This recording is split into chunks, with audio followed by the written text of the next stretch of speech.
I think it is clear to believe in the power of ideas. Fresh thinking to the Manhattan Institute.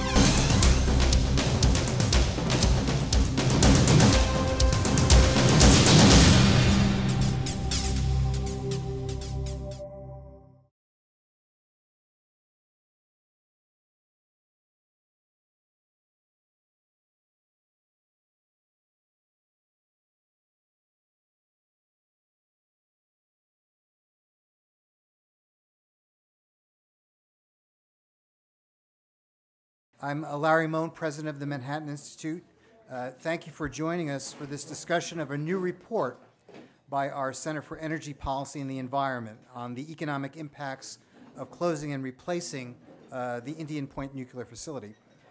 Before I introduce our speakers, I want to acknowledge that we have several representatives in the audience from the Bodman Foundation, which provided the funding for this study. Bodman is a longtime supporter of the Manhattan Institute and has underwritten some of our most important research, including this report. So thank you to everyone here from the Bodman Foundation. We really appreciate it.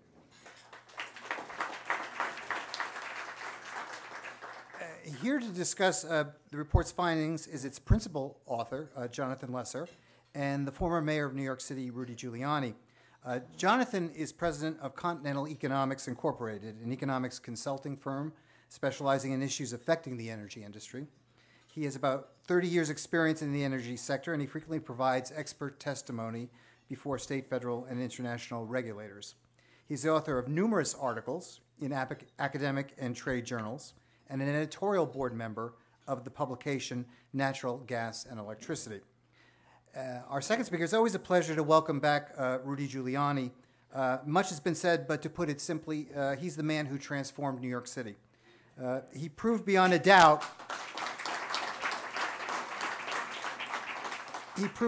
that strong leadership and the right ideas make all the difference. Although it's often overshadowed by his many other accomplishments, during his tenure as mayor, Rudy talked quite a bit about energy and worked to upgrade and diversify the city's power supplies. And over the past decade, Mayor Giuliani has continued to focus on energy policy in the private sector as the chairman and CEO of Giuliani Partners.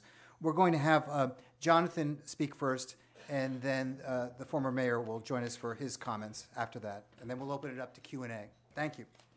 Jonathan?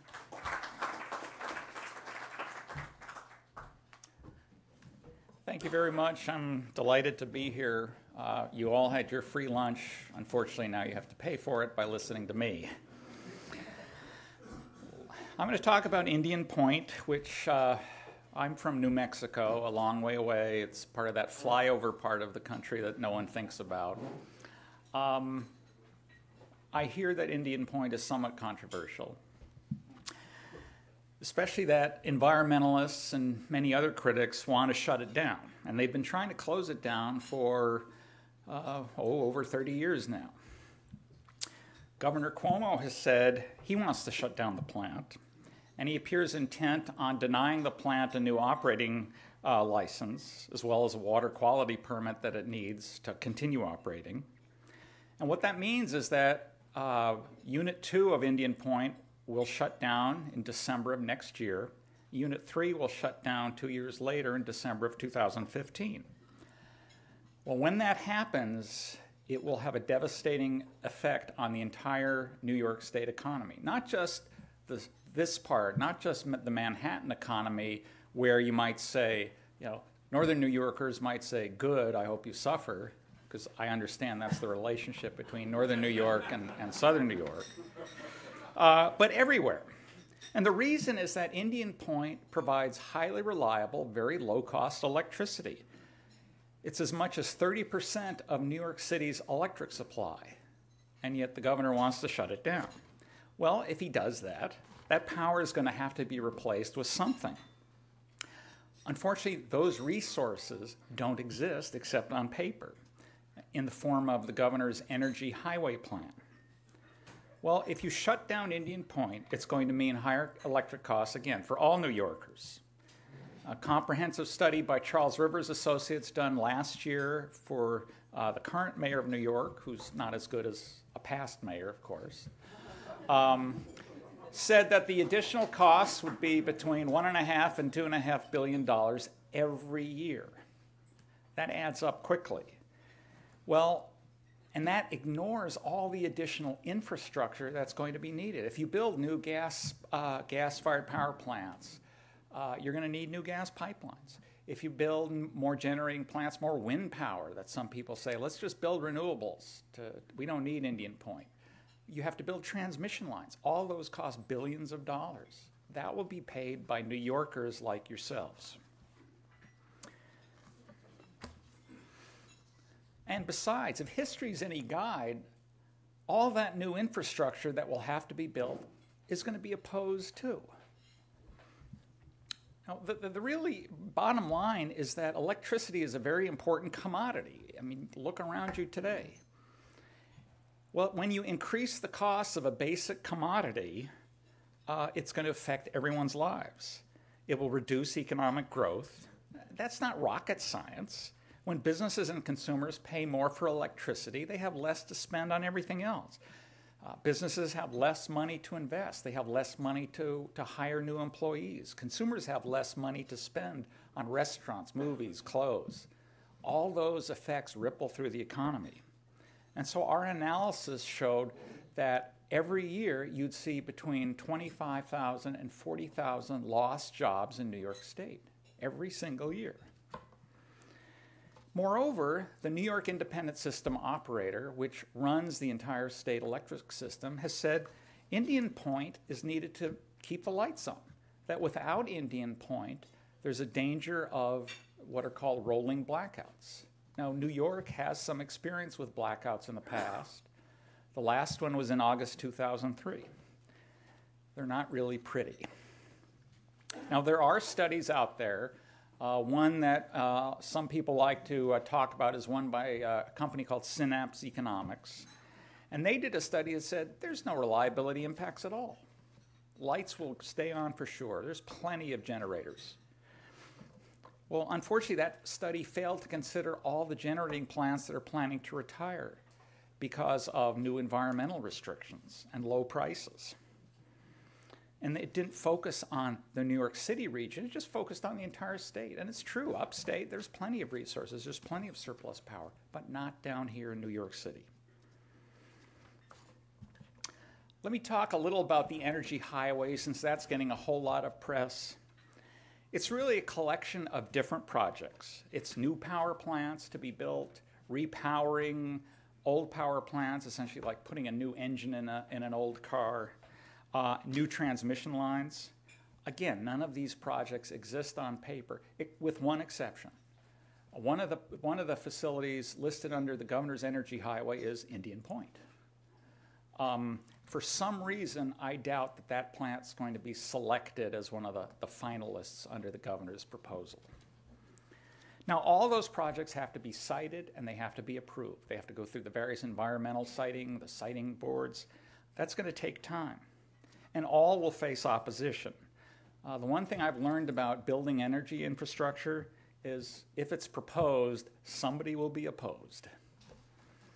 And of course, we all know that politics will never play any role whatsoever in which projects are selected for the energy highway. So when the governor gets his wish and he shuts down Indian Point, what will replace the plant's output? Well, there's essentially four choices. Today's fossil fuel of choice is no surprise, natural gas. Thanks to shale gas discoveries, natural gas supplies are abundant and natural gas is low priced. Now, the governor also apparently does not want to have any shale gas development in New York State. That's a subject for another talk.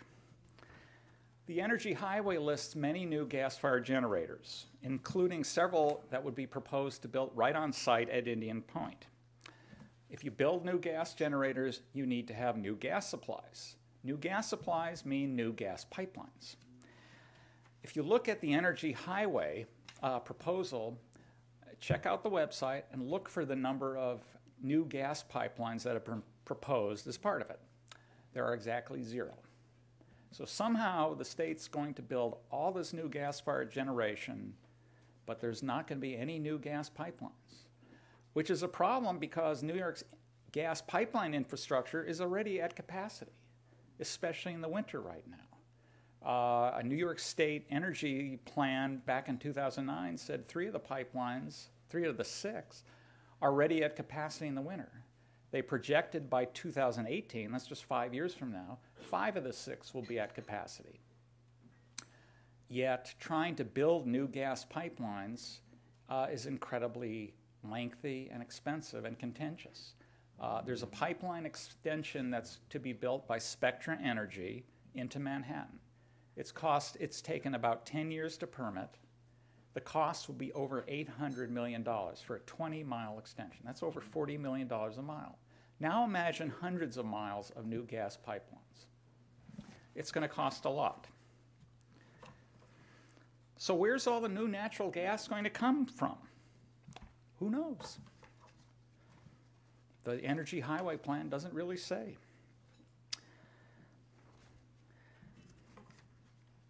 The Energy Highway also touts new high-voltage transmission lines that promise to deliver clean, renewable energy from Quebec and upstate New York to southern New York and Manhattan. One of the projects that's furthest along in the planning stage is called the Champlain-Hudson Power Express, which is an underground transmission line proposed that would go under Lake Champlain and under the Hudson River all the way down to just north of the city. Its projected cost is over $2 billion. That cost is really too low. Critics of that line say it's going to be much more expensive, and I agree with that. And moreover, the economics of the line in terms of the difference in prices between Quebec Power and New York City Power don't make sense. Now, where's the money going to come from that line?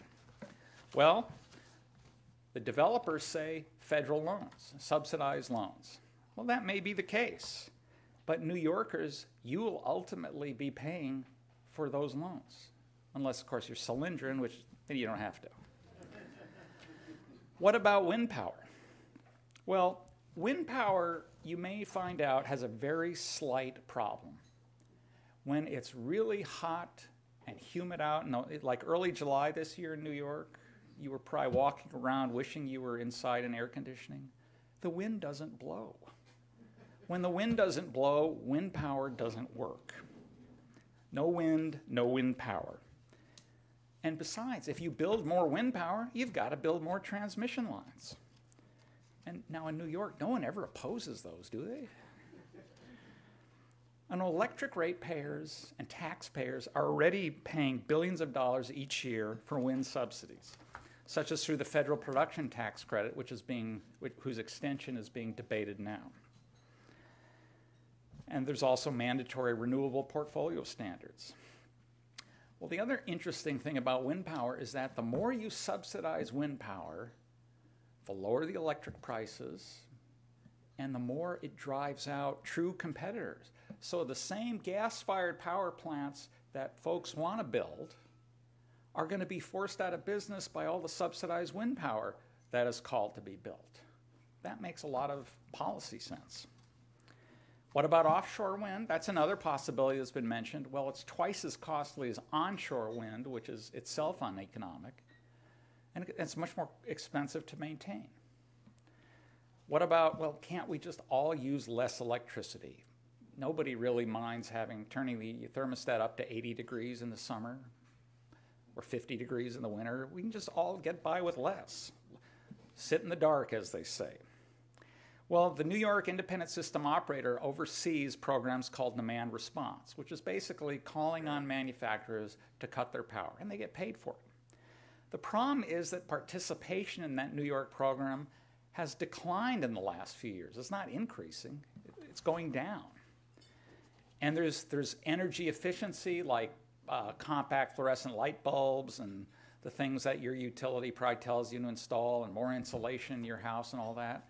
Well, the problem with that is that A, you can't measure the savings, and the system operator whose job is to keep the lights on doesn't know how much the savings are and will it be available. They can't monitor it, they can't control it. If you close Indian Point, there's obviously going to be job losses. There's 1,100 high-paid workers at that plant. That's going to affect the economies of Westchester, Dutchess, and Orange County. But the resulting increases, again, will ripple through the entire state. And the reason is that New York has an integrated electric market. So goods and services whose production requires electricity, which is basically just about everything, are going to increase in cost. So closing Indian Point is going to act like a big tax on New York ratepayers, on consumers and businesses. And despite what sort of voodoo economics you may hear coming from Washington, D.C. these days, higher taxes really do reduce economic growth and job creation.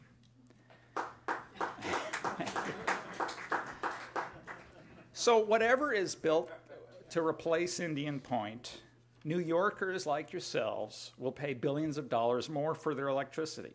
Many thousands of jobs are going to be lost as a result. Now, it's true, of course, that constructing new pipelines, new transmission lines, new generating plants, and wind turbines will create construction jobs. But imposing higher costs on consumers and businesses is never a recipe for increased economic growth and job creation, again, despite what you hear from DC. Nor can you subsidize your way to better economic health. Now, ultimately, New Yorkers like yourselves will have to decide whether the benefits of shutting down Indian Point are worth the costs. But you should be under no illusion that closing Indian Point will be painless. It won't be. Thank you.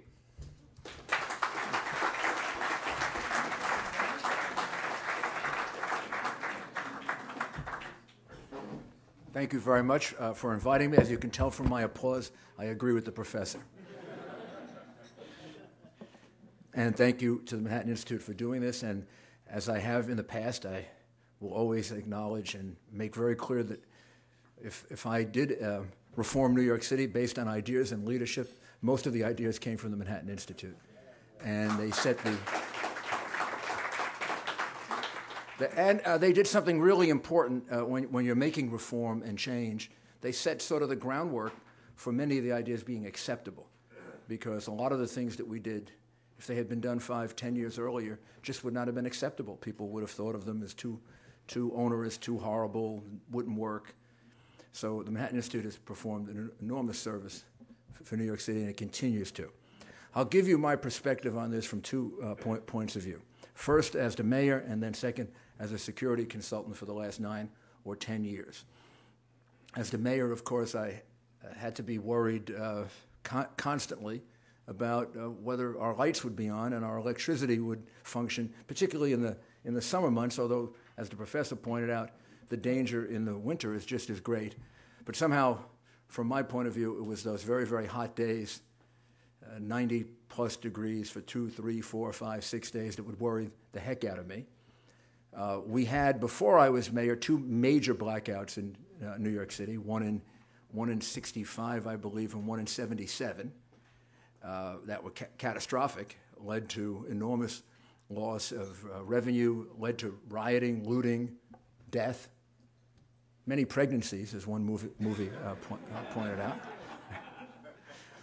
And so it was a real worry. Also, during the time I was mayor, 2 blackouts occurred, smaller in nature but still enormously significant. One in Queens that affected something like 1.5 million homes.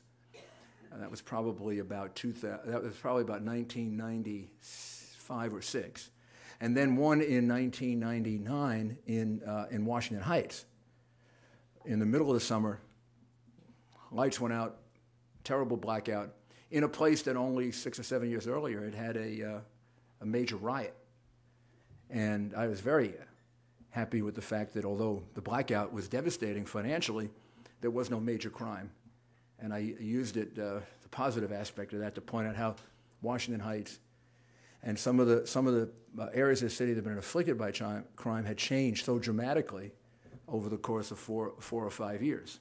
But I worried about blackouts all the time, and to the point where I would always have someone from my office, usually a fairly high-ranking official, President Con Edison, during the summer, whenever we thought that it might happen, so that we could have warnings in advance. When a blackout occurs, people die in New York City. People are on life support.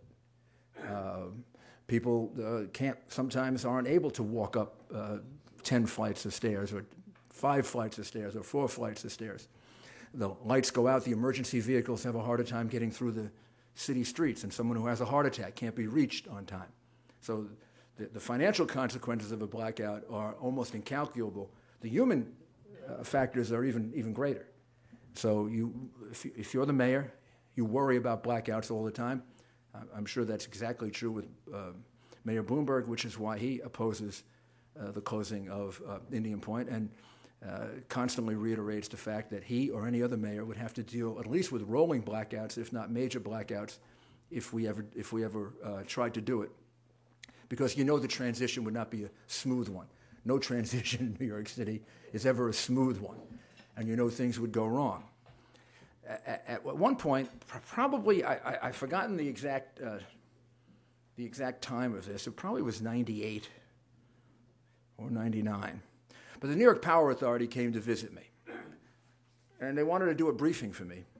And I didn't know what it was about, but they wanted to come and do a briefing. So I gave them an hour, and they did this briefing. And basically, the thrust of the briefing was they wanted to build 10 small generators in New York City. And they had 10 sites picked out. They actually had 8 sites picked out. One site was going to have two generators. And they made the point very powerfully to me that one of the problems New York City has, which is the point that the professor makes very powerfully in his paper, is one of the problems New York City has is that a lot of its power, whatever the ultimate source of it, comes from very far away. We're basically at the end of the power line in many, many cases. What does that do? That increases the cost, but even more importantly, it increases the unreliability.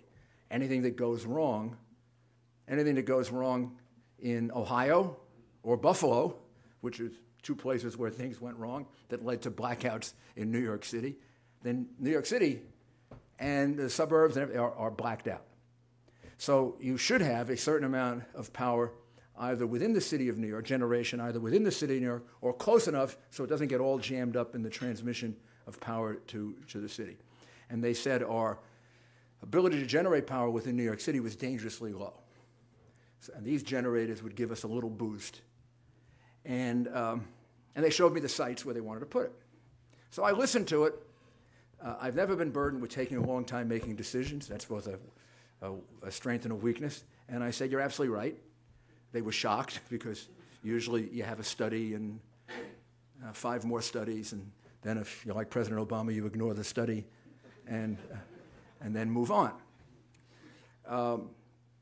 So I said, I'm going to do it. I'm going to put in you made the case. We should do it.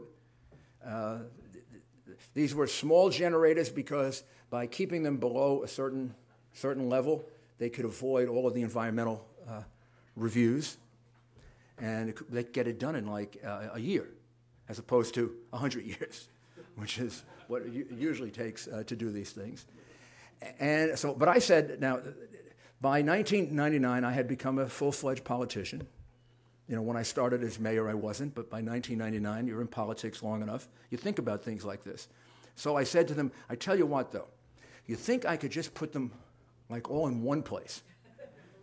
Because I just want to fight with one community. I don't want to fight with 8. You're making me fight with the whole city.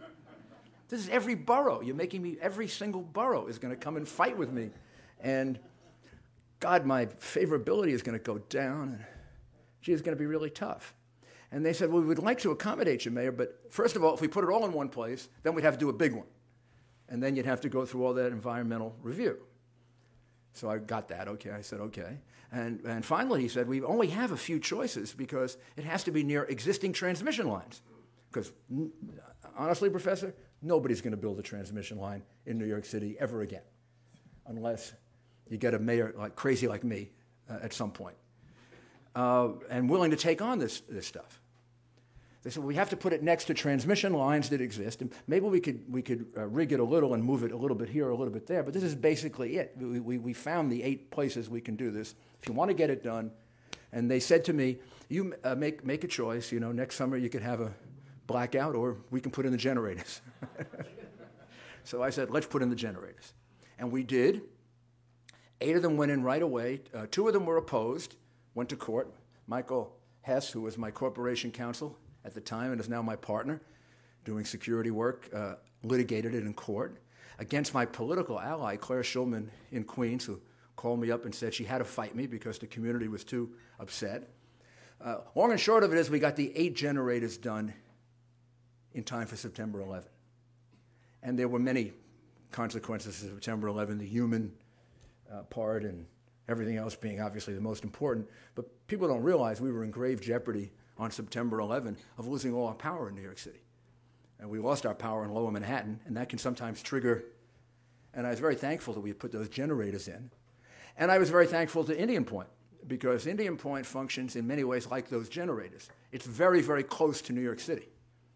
I mean, that's part of the problem, right? Part of the problem is why are people against it? Because it's in a big population area.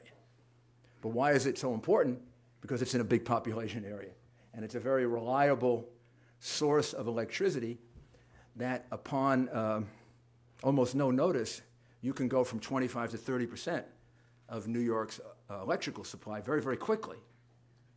So that if something happens, something goes wrong, you can ask them for a lot more electricity and it can be provided very cheaply, very quickly. So if that's the case, and we need Indian Point so badly, why do people want to close it? They want to close it.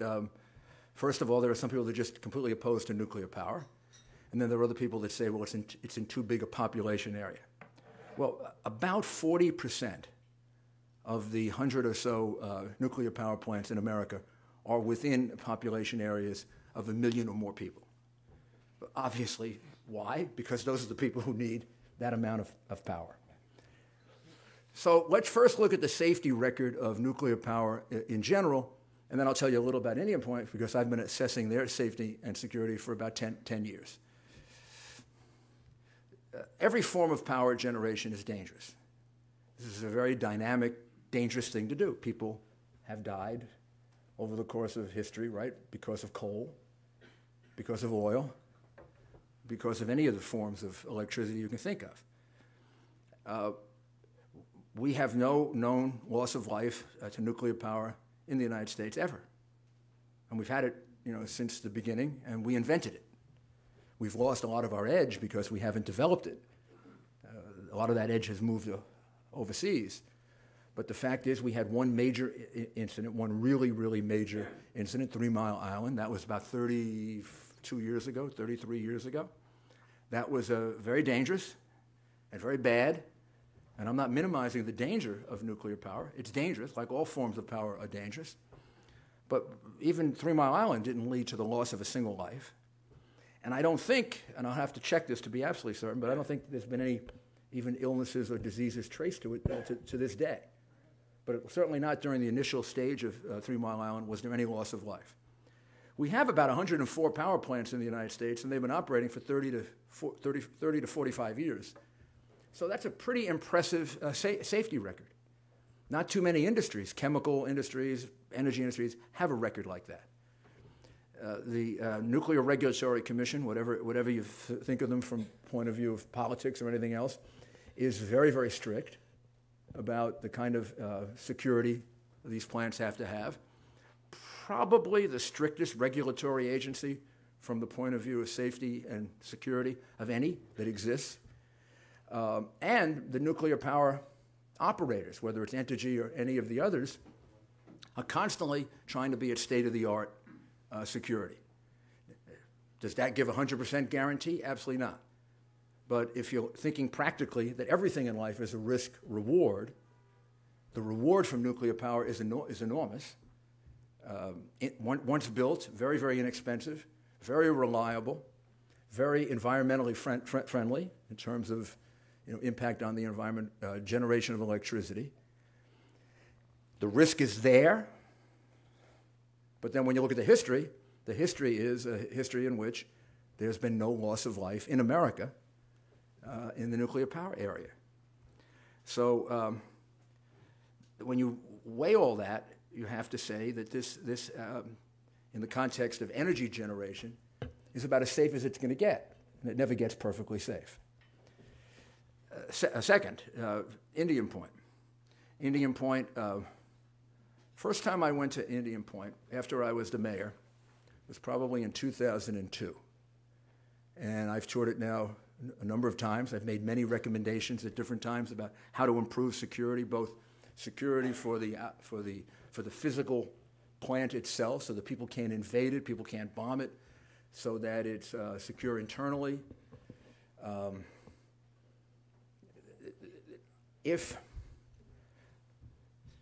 Well, I won't even say this because I'll get too politically sensitive if I were to say, if we had this kind of security in some of the other places I'm thinking of, some of the things that have happened, just wouldn't have happened. I have to tell you that one of my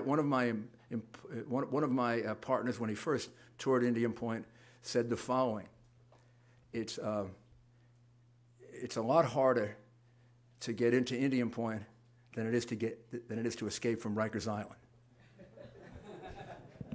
The amount of security is amazing, and the idea that trying to stay ahead of the curve and trying to invent more and more security kind of exists in the very nature of the people who operate nuclear power, because they are very sensitive to the fact if anything goes wrong, there's going to be a major setback. Nuclear power was on the way to being completely acceptable in this country, and then we had September 11th. And then if you look at the polls and the people, it became unfavorable again. And then right before Fukushima, once again, something like 65% of the American people wanted an expansion of nuclear power, and then that dipped with Fukushima. And now it's kind of creeped back to not quite where it was before Fukushima, but it's creeped back to somewhere where it's more positive than negative. Now, what I'm telling you is there's a vested interest on the part of the people that operate nuclear power plants to make sure they're safe, because they realize that for this to be acceptable, they have to do everything they can to keep it safe. Finally, if we want a city and a state that grows economically, we have to be willing to expand the amount of power that we have, not just keep it the same or see it decline. Keeping it the same is declining. Businesses who make choices about where to place their jobs, either from the point of view of expanding or relocating, one of the prime things they look at is power generation. The cost of it, the reliability of it, the security of it, and the projection for the future. If I look at 3 areas to relocate my business, and one area projects that the amount of power generation is going to decline, if another area projects that the amount of power generation is going to remain the same, and the third area is looking at a 20% increase, I'm going to the place with a 20% increase. Because what that means is it's probably going to cost me a lot less money. It probably means that that's a place that is dedicated to growing in about 10 other ways as well. So the idea that we would introduce into the equation of New York being competitive or not competitive, the idea that we're going to close a facility that supplies 30% of the power in New York City would be catastrophic for the economic growth of this region. It would send an extremely impractical message to people who make very highly practical decisions about where to put their jobs, where to grow jobs. That is certainly true of the region. It's also true of the country. I was in China about 11 months ago at an economic conference, and someone representing the Chinese government got up and described their energy program. Their energy program is truly an all-of-the-above program. China is building 40 to 50 nuclear power plants. Not just keeping things where they are, but 40 to 50, 20 immediately. China is studying fracking in the United States to expand it as quickly as possible, not to slow it down as much as possible. China is buying coal in the United States. This one has always amazed me. We won't burn the coal in the United States, but we sell it to China. They'll burn the coal. I guess coal from China going up into the environment doesn't harm it. This is what I used to describe when I had press conferences as mayor as purely idiotic. And of course, we're letting China reach an agreement with Cuba, not really thinking very much about it, to drill for oil 10, 20 miles off the Cuban coast, which the last time I calculated is about 60 miles off the Florida coast, but we can't drill for 300 miles off the Florida coast. I call that taking our oil. I don't know what President Obama calls it. he's probably too focused on his fundraiser tonight with Beyonce and Jay-Z to think about things like that.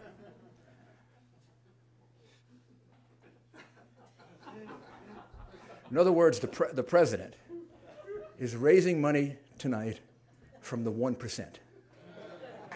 Right?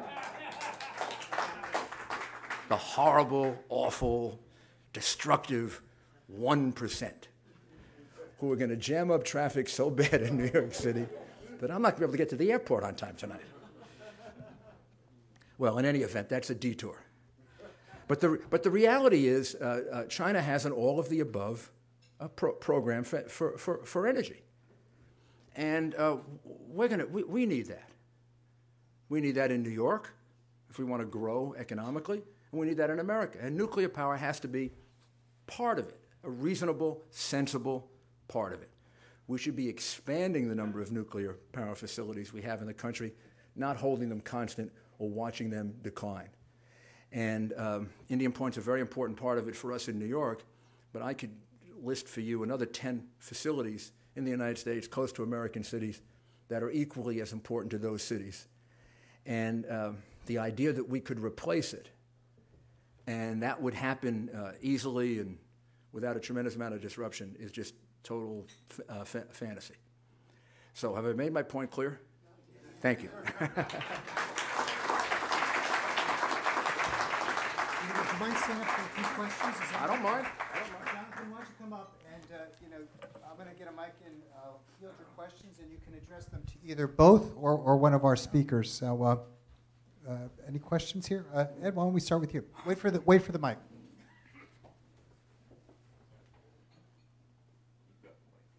There we go. It's coming. When looking at the impacts of closing down a nuclear plant, Shoreham comes to mind as the first Governor Cuomo did close that down. At the same time, as I recall, in a similar nuclear plant, Governor Sununu of New Hampshire kept it open, took the political hits for doing it. Have you looked at that as to see in a real-world situation what the impacts of closing down a plant is?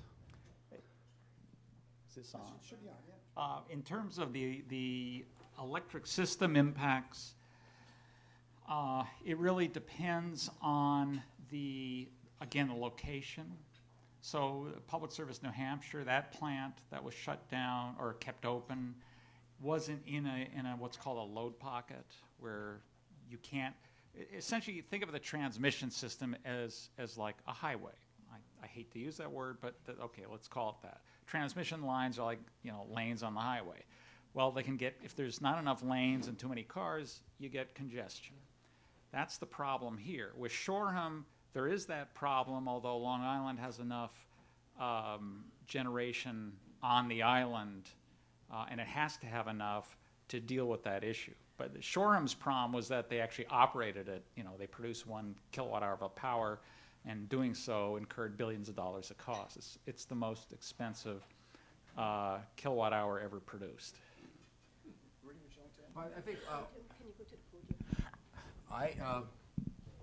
I can't analyze the whole thing, Ed, but I mean the fact is that people on Long Island complain it's probably one of the most expensive places for power in the United States. Businesses complain all the time. I don't know if anybody ever done a study of how many businesses that has prevented Long Island from developing, or how many businesses left Long Island because of the cost of power, but I'm sure the net number is pretty high. And having a summer home there, I know that 3 times during the summer you lose power. I mean, you don't know which 3 times, but you know every.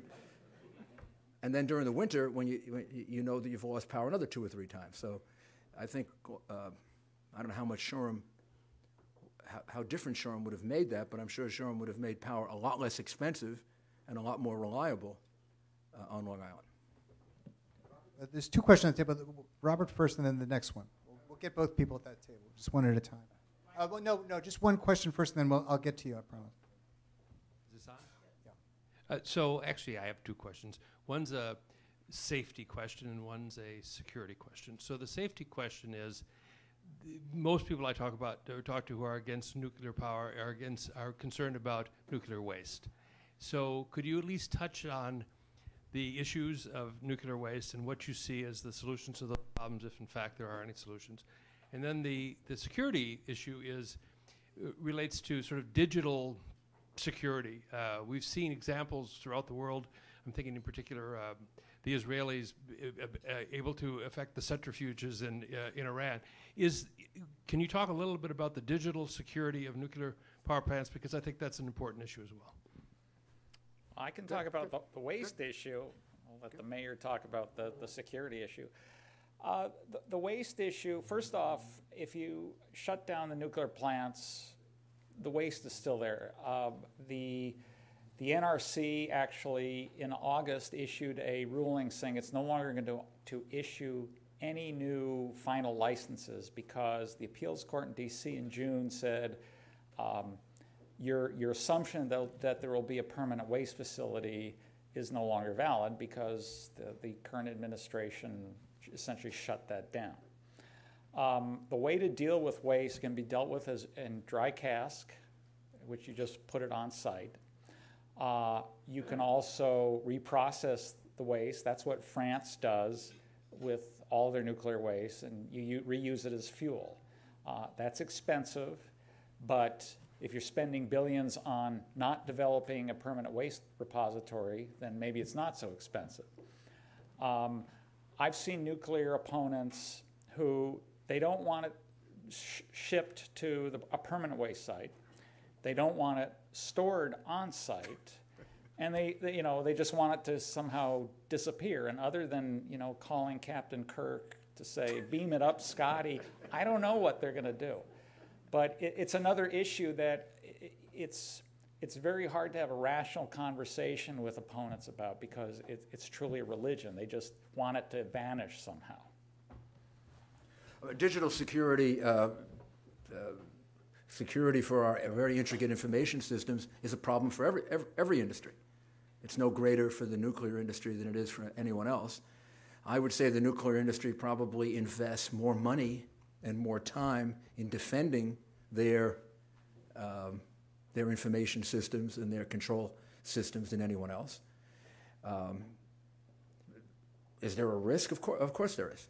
But I mean, they try to do everything they can to defend their systems, make sure they're not invaded, make sure there are at least 2 or 3 backup systems if there is an invasion of one system. I do some digital security. That is my area of expertise, but I know a fair amount about it. And I would say they're about as well defended as, let's say, our defense systems are. A lot of the same people who defend our defense systems against intrusion, digital intrusion, do the same things for our nuclear system. So, I mean, that's just a challenge that everyone faces. It's no greater in the nuclear area than it is in any other, and maybe it's a little less because of the level of time and energy that goes into defending them. Okay, could you pass the microphone there, and then I'll get Bob James at the other table. Just if we could just get the mic down. My question is with regard to Albany. You made some excellent points, and just talking about the problems with trying to convert to natural gas was something I was never aware of. How does our governor respond to some of the very good points that you made? What are their answers? That's something I just don't know. I'm not from around these parts, so in some ways, if they shut the power down, hey, it doesn't bother me. I live in New Mexico. So, but seriously, I don't know what the governor, what he's planning. I mean, it's simply the energy highway is, I call it vaporware. Because it's like that software that, this new software program is going to do everything for you, brew your coffee, whatever. It never exists. And that's what the energy highway is so far. It's just on paper. I don't know what his response will be. Well, maybe there won't be a response because maybe he won't do it, meaning close down Indian Point. Others have proposed this, and then when they studied it, come to the conclusion that it really wasn't nearly as practical as they thought it was. And in essence, I would say this report that the professor has laid out is kind of an appeal to making a common sense rather than ideological decision. And the governor has shown himself willing to make common sense decisions. I've been kind of surprised sometimes because, you know, all of us have our prejudices about Republicans and Democrats. So I've been surprised at sometimes how common sense some of the governor's decisions have been in putting the interests of, you know, jobs and growth ahead of some of the special interests and sort of excessive ideological concerns, which is what I think goes on with nuclear power. And not just in New York, it goes on all over the country. I mean, if we didn't have 3 Mile Island and China Syndrome in the 1970s, China Syndrome was the movie with Jane Fonda that a lot of people think was 3 Mile Island. And if we didn't have that, we probably now would have 400 or 500 nuclear power plants in the United States. We probably would be a lot closer to being energy independent than we are. We probably would have had, you know, a lot. I mean, you could do a whole interesting book on what if that hadn't happened and we had developed nuclear power the way France 80% nuclear, the way China now wants to develop. India also is building 40 nuclear power plants. But if we really want to see this goal of America being energy independent, if you look at the possibilities from fracking and you look at the possibilities from nuclear power, the idea of being enough energy independent so that we are, you know, really independent is a realistic goal.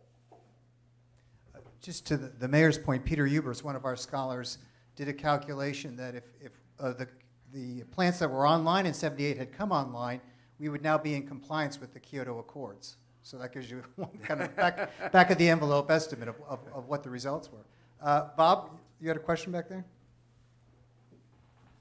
Does your study adequately cover the cost of closing Indian Point over a 5 or 10 year period and supplying an alternative like Quebec or Ohio, Pennsylvania, or Green?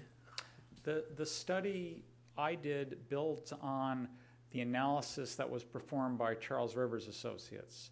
They looked at a 15-year time frame on what it would cost to replace Indian Point, and they bracketed it, those costs, using different assumptions from just build new gas-fired generation, do absolutely nothing and let power prices really go up, build renewables, that sort of thing. So I took the results of that study, because there really is no other more comprehensive analysis that's been done than that one from a sort of a system operational standpoint, and then looked at, all right, if you assume those costs, every year you're going to pay another $1.5 to $2.5 billion for electricity in New York State, what's going to happen to the economy? And so forecast that over the next 15 years. So you feel that this is adequate? You feel this is adequate to sell the legislature or people or the Wall Street Journal, New York Times? Well, in terms of the legislature, I like to quote Groucho Marx's definition of politics, which is the art of looking for trouble, finding it everywhere, diagnosing it incorrectly, and applying the wrong remedies. So I wish I could have said that, but Groucho did it better. Whether we'll convince the New York Times, beats me. You'd know, all of you would know that much better than me. Other question? Gentleman back there? You with your hand up, that's fine.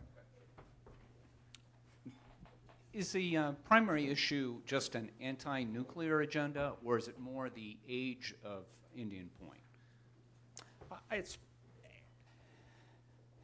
my guess, and the mayor probably knows much more about this than I do, is that it's primarily anti-nuclear, and that, well, they're thinking that because it's an old plant, somehow it's much less safe than newer plants. But that's just my guess. I think it's mostly anti-nuclear, but it's also age. But that's true of every plant in the United States. I mean, we haven't licensed a new plant in 30 years. We haven't built a new plant in roughly that period of time.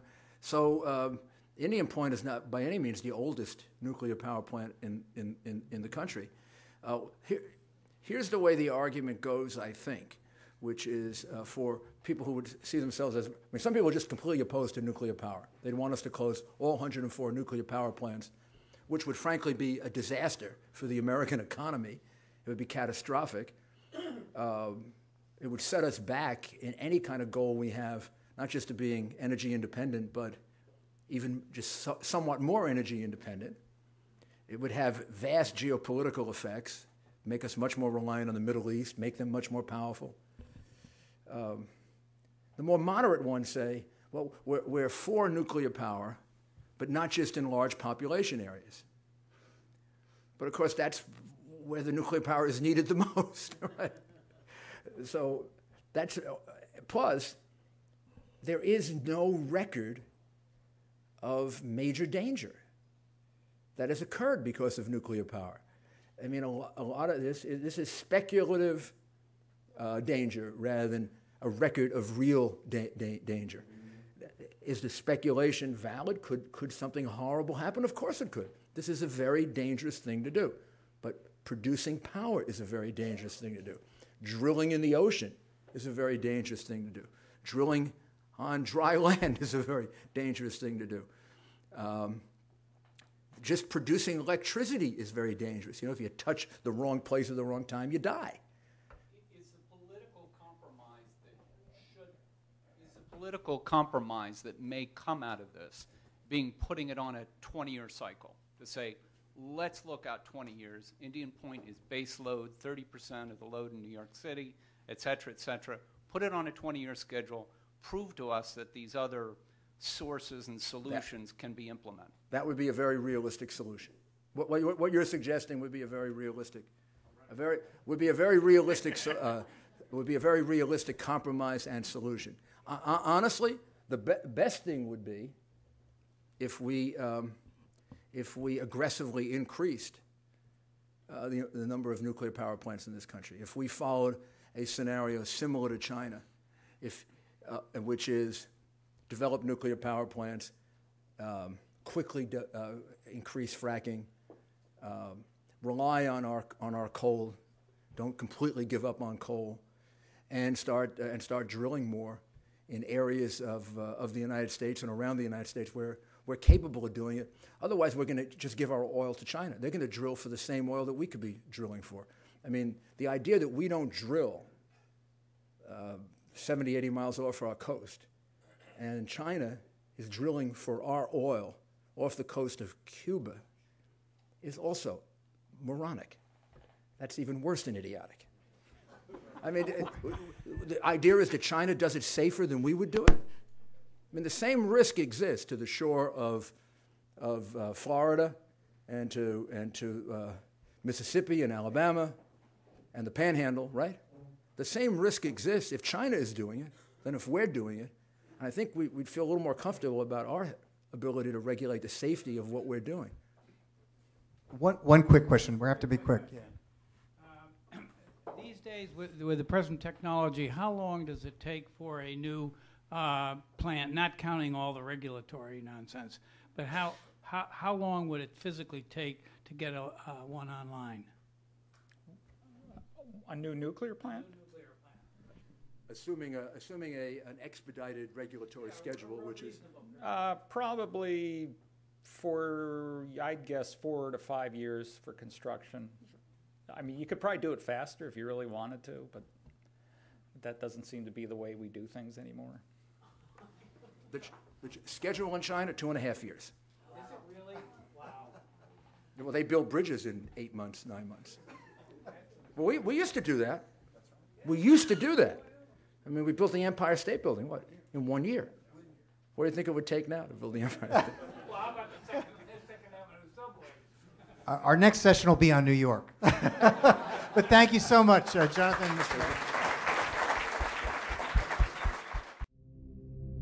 I think it is clear how fortunate we are to believe in the power of ideas. Supply the common sense and the fresh thinking of the Manhattan Institute.